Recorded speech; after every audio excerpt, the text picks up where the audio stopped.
Baik, Assalamualaikum warahmatullahi wabarakatuh.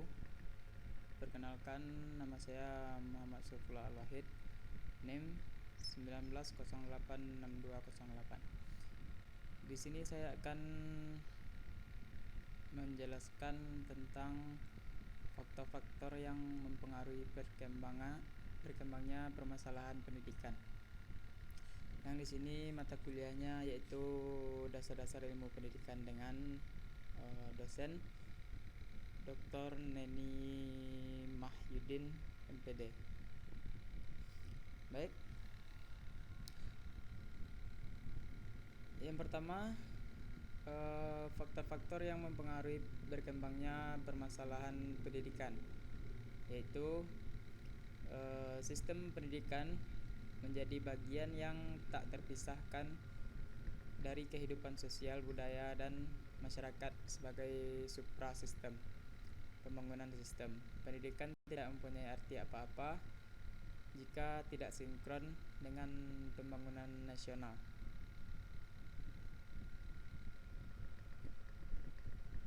Yang pertama yaitu perkembangan ilmu pengetahuan dan teknologi, nilai budaya dan seni.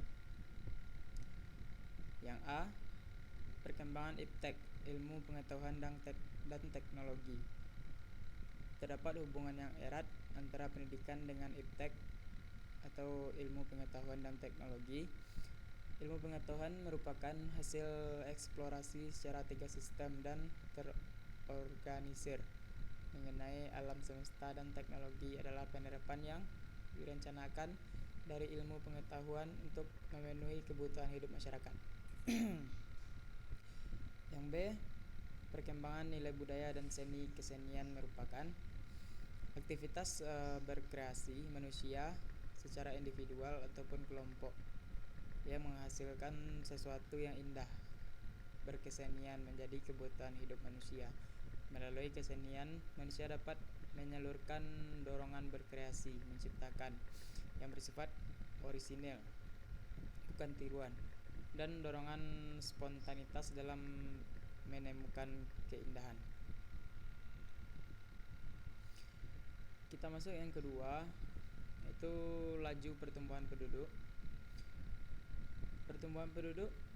Laju pertumbuhan penduduk yang pesat akan menyebabkan berkembangnya masalah pendidikan. Misalnya, 1. Masalah pemerataan. Dengan pertumbuhan penduduk yang pesat, maka jumlah anak usia sekolah akan semakin besar atau banyak. Yang kedua, jika daya tampung sekolah tidak bertambah, maka sebagian dari mereka terpaksa antri atau tidak sekolah. Yang ketiga, jika ditampung juga, misalnya karena wajib belajar, maka rasio guru dan siswa akan semakin besar. Adapun penyebaran penduduk, Indonesia dihadapkan kepada masalah penyebaran penduduk yang tidak merata. Selain itu, kemampuan pusat untuk menjangkau daerah terpencil masih belum optimal. Seringkali perencanaan sarana dan prasarana pendidikan di suatu daerah terpencil tidak terkoordinir dengan baik.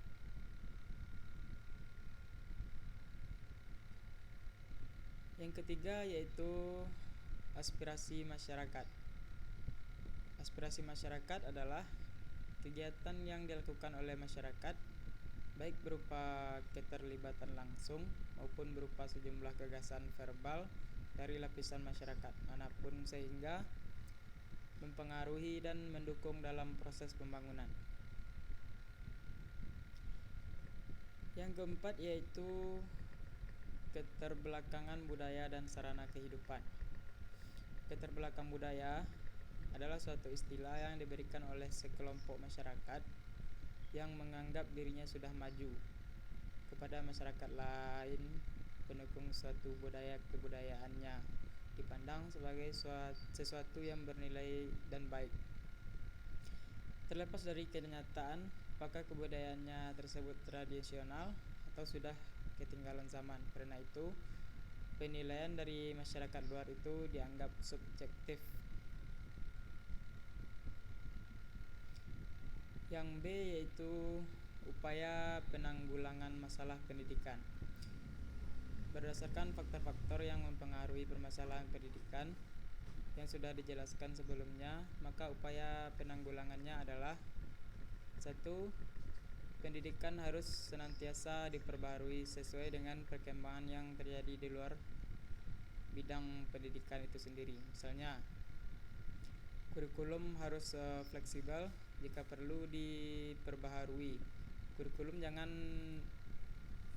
mengakibatkan para pelakunya, siswa atau anak didik, selalu tertinggal dibanding dengan kemajuan iptek di luar dunia pendidikan tersebut.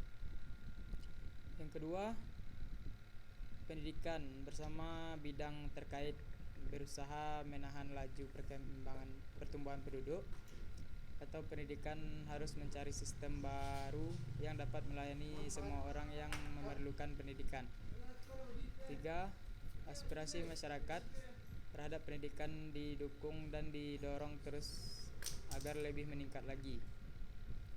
Yang keempat, sistem pendidikan meningkatkan peran atau fungsinya sebagai pengembangan kebudayaannya di seluruh pelosok tanah air.